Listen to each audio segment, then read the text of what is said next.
But for somebody to see what it's like, because I'm around a lot of people who like to kid and joke and make fun of people for what they lack, what they don't have, what they, what they don't know, and all that kind of stuff.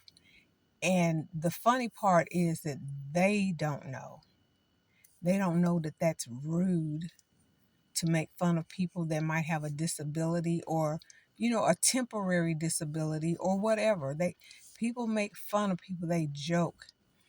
um I'm going to go back to my friend. I saw a bracelet on her arm. She had three bracelets on her arm. One was a pearl bracelet, and one was a black bracelet, and then the other one was a bead and charm bracelet, and on it it said kindness. And when I was leaving her house, I just told her how pretty I thought it was. I thought it was really nice. It was cute. It was understated. It wasn't flashy or gaudy or anything. And she slipped it off her hand and onto mine. And I was like, what? She said, no, no, no, no. You can have that. That's for you. I was like, wow. But I'm going to tell you something. There's a scripture that talks about give, and it shall be given unto you. Good measure, pressed down, shaken together, and running over, shall men give unto you. And I remember a couple of weeks ago, maybe last month or something, I don't know. There's a young lady that I know, and I met her at work, and so that's where I know her from, is work. And she told me that she was in recovery, and she's been in recovery for 20 years. Uh, Not in recovery. She said she was an addict for 20 years, and she's still in recovery. She's doing well. She's a full-time student, works a full-time job, and she's not in her band anymore because she was playing lead guitar in her band. It was either lead guitar or rhythm guitar. I don't really remember. But anyway, she's doing positive stuff. And I was like, wow, you're doing all this and you're still awake. And because I have issues with sleep myself.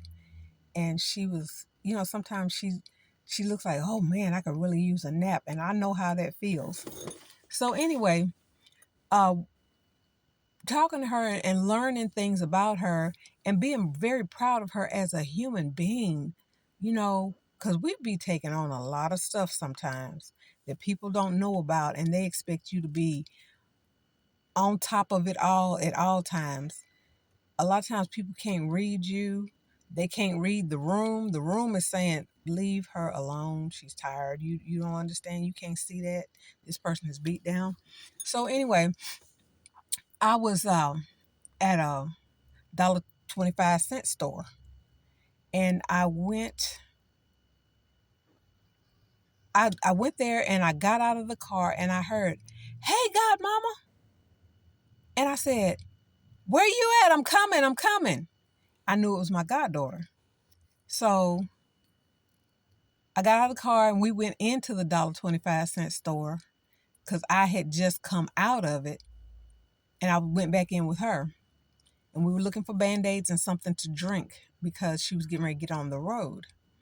So as she was looking around for what she was wanting and everything, uh, we went to the checkout and got out and left. And there was this young guy out there. He wasn't a kid. He was a grown man, but he was a young guy. Well, everybody young compared to me. But he was out there, and he was selling things. And I thought it was for Mother's Day. And it probably was. I don't know. But I asked him, I said, what do you have out here? And he said, I'm with this ministry, and we help recovering addicts and this, that, and the other. And he went on to explain the whole process. And the money that they made off of the things that they sold, they put it back Some went to the ministry, the other half went back into making more products. And I said, well, what are your prices? He was telling me his prices, showing me everything. And I said, well, I'm really interested in those bracelets right there. And he said, oh, actually, the women make the bracelets, the men make the mugs, and these people make this, the artsy people make this, blah, blah, blah. So anyway, I said, well, how much are they? And he said, these are this dollar amount. And I was like, okay. I said, I'm going to look at the bracelets. And I looked, and one just, that was the one. You know how you see something you like, that's what I want. That's what I want to get. So I saw one and it said, forgiven.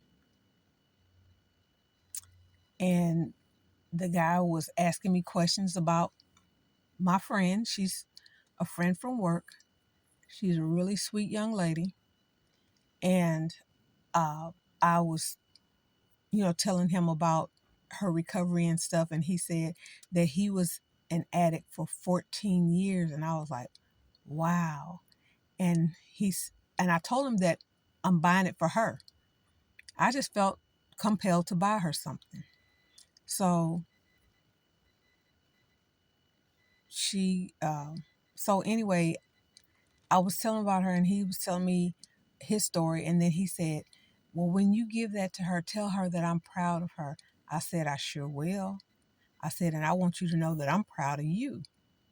So when I got to work the next day, I had put it in my bag and I said, if I put it in my bag, I won't forget it. When I saw her, I gave her some candy. I was like, you like this kind of candy, right? And she said, yeah, I like that ginger candy. So anyway, I gave that to her. And then I said, wait a minute. Because she was getting ready to leave and go do her job. I said, wait a minute, can you stand here for a minute? And I was digging around in my bag and I said, I got something for you. So I put it in her hand and she looked at it and she started talking. I don't know what all we were saying. Next thing I know, she was hugging me. I was hugging her and telling her how proud I was of her and telling her that she's forgiven. When you ask God to forgive you, you are forgiven. A lot of people don't know that. God will never forgive me for what I did. God hates me. No, he doesn't. He loves you. He don't love what you did, but he loves you. And he makes a way for you to come back to him. He makes a way of escape out, whatever mess you get yourself into, he makes a way out of it. But you have to do something. You have to take it and you have to choose how you are going to approach that thing. Are you going to do it God's way? Or are you going to hurt yourself trying to, I have to turn the air on.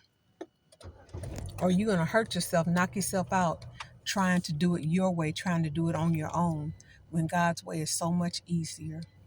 So anyway, just saying all that,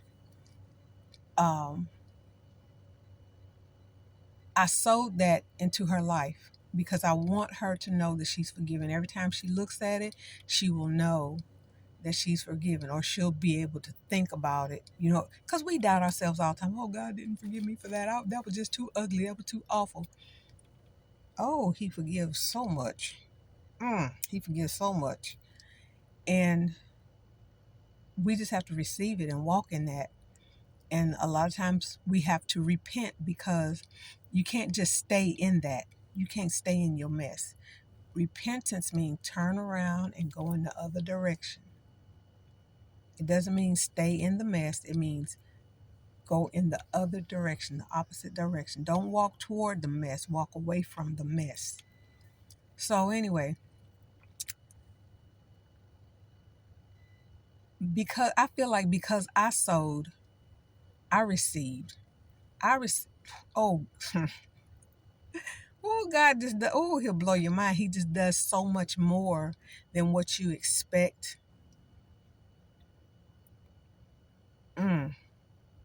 I can't even really express it right now. I just know what I know because I've lived this thing. I've lived it over and over again. And when you are a blessing to somebody else, when you give, he's going to give it back to you. He will give more than what you ever thought possible to get. You know how have you ever had somebody just walk up to you, whether you knew them or not? Sometimes complete strangers will do this. To me, sometimes people that you know that you don't really talk to that often, they'll be like, "Hey, girl, how you doing? I ain't seen you in a long time." They'll hug you, and they'll put money in your hand. Like, what are you doing there? I remember another time that we had a visitor at church. It was a young female.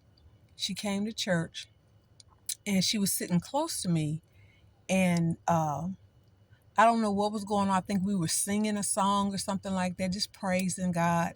And then I thought to myself, I'm going to give this bracelet away. I turned around, I saw her. It was her first time there. She was a visitor. She was with somebody. And I did like this lady did me today. I slipped it off of my hand and slipped it on to her. And she was like, oh, well, I was taken aback too. I'm like, that is too cute. Why you want to give that to me? But you know what? I receive it with joy and gladness. She didn't have to. She wanted to. And I prayed for God to give her a hundredfold return on that, because some blessings are 30, some are 60, and some are a hundredfold. So I pray that she gets a hundredfold return on that, because she didn't have to do that. And she was also very kind, loving, and really gracious to me in her home. Beautiful home. And I'm laughing because you know what? My home isn't as beautiful as hers. It's not this, that, it's not that, that, and the other, but it's mine. And I'm proud, and a good proud just to have it, because people don't know my story. They don't know my story, but God does. And He made sure that I had a place for my son, because I'm not going to always be here. And children, you need to know that your parents are not going to always be here. They, at some point, they're going to have to lay down, go to sleep, and not wake up. And the things that we do for you guys now, and it seems like we're doing it for ourselves, we're stacking that up for y'all so that you can have something once we're gone. The Bible talks about a wise man leaves something for, he leaves an inheritance for his children's children. When it's saying man, it means mankind, a woman too. So I'm not leaving it for an organization to take it and demolish it and make a parking lot out of it. I'm leaving this for my son. And most parents are doing that. Some don't leave like material things, they leave money so that their offspring can buy whatever they want. And sometimes they do leave tangible things that you can touch. They leave those so that they can have a starting point. You wonder why some people have big, beautiful homes on a whole bunch of land and all this, that, and the other. Sometimes that's generational. That's what they have done in their family for so many years, so many years, so many years. And that's generational wealth. Well, I wasn't born rich. I was not born rich. Oh, we were so poor. We was po. We didn't have the other O and the R. We was po. When we were so po, everybody around us was po. So didn't nobody know. So I'm just saying, I'm just talking to y'all. It's liable to float in and out and around the corner and come back around the other way. Um, I don't, I don't really appreciate the way some people keep their property, but that's them. I remember when I didn't own the land that's on the side of my house, on either side of my house. My house was just there, and the lots on either side were just weed grown up and all that stuff. And my uncle, who has since passed, he transitioned, he would come and cut my grass. And he said, I'm going to cut this over here because it makes your yard look better. I said, don't be cutting that. So-and-so needs to cut that. That belongs to them. I told them they need to cut it because they told me you can use it for as long as you use it. It'll be free. We ain't gonna charge you nothing. And I was like, thank you. And then I put flowers out there and this, that, and the other, and everybody want to come look and see what I'm doing. Ooh, it was irritating. But anyway, they said, oh, just keep it up. I said, do y'all have anybody to come cut the grass? Because I'm tired. I'm getting older, and I would really appreciate if y'all would take this back over, and I don't want to use it anymore. Because at one time I had asked them, can I buy it? And can you put this on my mortgage? And they said, oh, no, no, no. We want to make this whole neighborhood, we build houses all down this whole neighborhood. And I was like, okay. So I left it alone. And then one day a lady called me and she said, would you like to own that piece of property? She gave me the address. And I said, yes, I sure would. I really would like to own it. She said, okay, we're going to give it to you. I said, what did you say? I said, please rewind and say that again. So she said, we want to give that to you at no charge. I was like, what? So that's how I got that piece of property. Then why are my eyes so red? And then some years later, I inquired about the other piece of property on the other side of my house. And people had moved out. They tore the house down, this, that, and the other. So I called a number and I asked, how might I acquire the property? And they said to me, well, you need to come in and you need to do this and da da da da, and we'll call you and let you know when you can come in and da da da. So I hadn't heard from them for several years, and I said, okay, well, Father, I believe it's not my time yet. It's not my turn. So time went on, and I just felt a push. Go and acquire. Go ask and acquire the property, which meant I was gonna get it because that's what I was feeling and what I was hearing. And I went and I talked to them, and when I went in the office, I told the lady my name. That woman knew everything about me. She knew my name, my phone number, my address. I didn't have to give her nothing. I was shocked. I was like, who in the world are you? So she went and got another lady from out the back. And me and that lady talked. And she said, I've been watching you for several years and you keep your yard really nice and blah, say, blah, blah, blah. I mean, she was running it down. And, it's kind of make you feel some kind of way. But what it was is God was setting me up. He would, all that time that I was wanting this property, he was setting me up to get this property. So the lady said, what I'm going to do is I'm going to help you fill these papers out because I'm going to make sure that you get it. I'm like, what? Okay. You got that kind of pull? Okay, fine. So she was telling me that there was a process that you have to go through and you have to bid on it in case other people are wanting the property also. You would have to bid on it. Highest bid gets the property. And so I was like, okay, all right, okay. Not having any money. I'm just going to check it out. And then they're going to tell me, well, you give us an amount that you would like to bid. And I was asking her questions, how much do these properties usually go for? Who is it that, that is bidding on them, this, that, and the other? Because I know several times the property had changed hands. Some bank out in California owned it at one time. I'm like, what? It changed hands to somebody else. And oftentimes the city would come and cut the grass.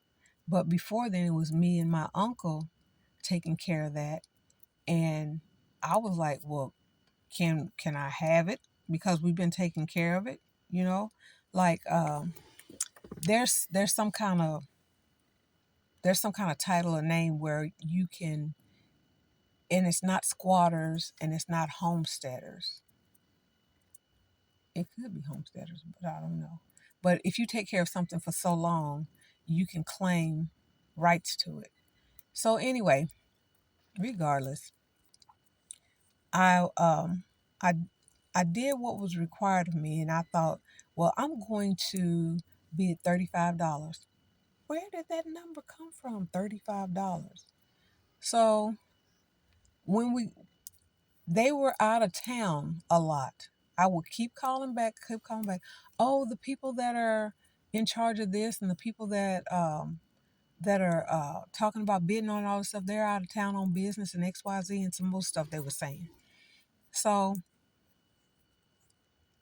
when we got down to, signing the papers and, saying that I definitely want this, this, that, and the other, I told them $100. And I was like, where did that come from? I ain't got no $100. So time went on.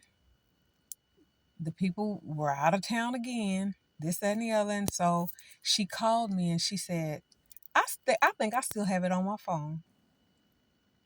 I think I still have it on I still have a landline. Yes, I do.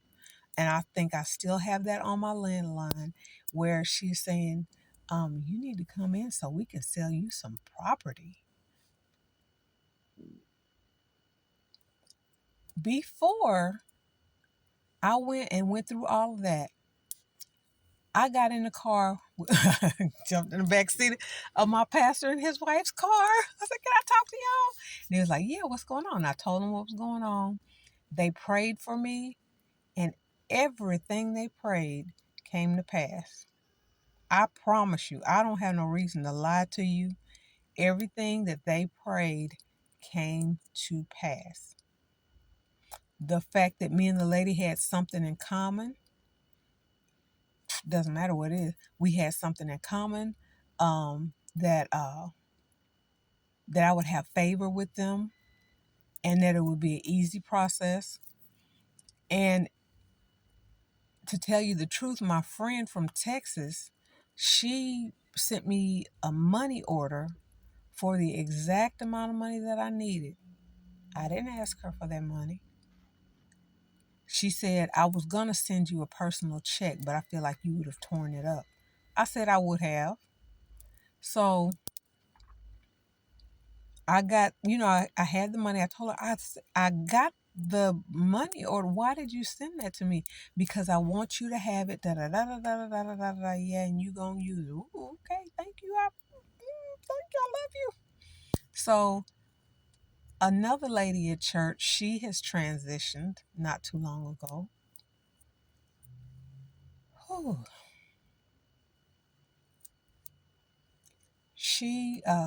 I was in church, and I think it was a Wednesday night prayer service. And she reached over and she put money in my hand and she said, now, sister, there's going to be some fees attached to that.